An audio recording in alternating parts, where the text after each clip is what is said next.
வச்சுக்கோங்க. அதெல்லாம் நம்ம கிளாத் போட்டு கட்டிக்கோங்க. நெல்லிக்காய் அதுக்குள்ள வச்சு மூடி வச்சு வச்சுக்கலாம். சூப்பரா வந்து வெடிச்சிருச்சு. இதே போ நல்லா அரைச்சிக்கலாம்.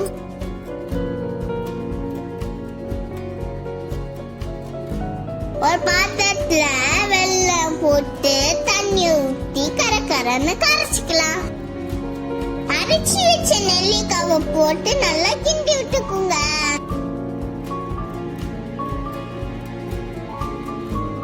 என்ன இது? இது நல்லா கெட்டியார வரைக்கும் கிண்டிக்குங்க. சூப்பரா ஜாம் ரெடி ஆயிட்டு. சூப்பரா இருக்கு. இத பிரெட்ல வச்சுனா சாப்பிடலாம். இன்னைக்கு செரி செய்ய போறோம்.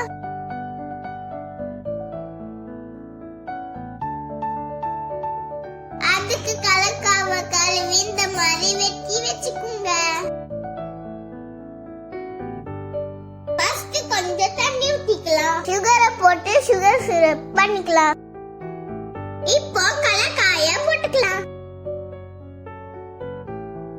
கலர் காண்டி பீட்ரூட் சிரப் ஊத்திக்கலாம். லாஸ்டா லெமனை புழிஞ்சு ஊத்திக்கலாம். கொதிச்சோடனே இறக்கிக்கலாம். கலர் வர வரைக்கும் ஊற வச்சுக்கலாம். 4 hours later நல்லா ரெட் ஆயிடுச்சு. இப்போ கொஞ்ச நேரம் காய வச்சுக்கலாம். சூப்பரான செடி ரெடி ஆயிட்டு. எனக்கு ரொம்ப பிடிச்சிருக்கு. ஹாய் फ्रेंड्स, இன்னைக்கு நம்ம plums ஜாம் பண்ண போறோம்.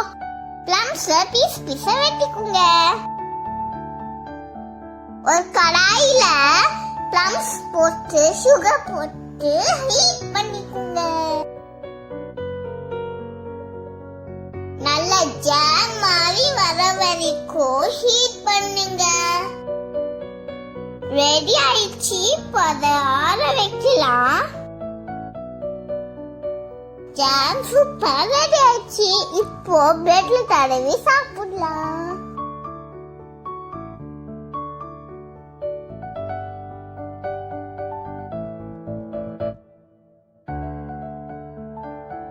இது எனக்கு ரொம்ப பிடிச்சிருக்கு.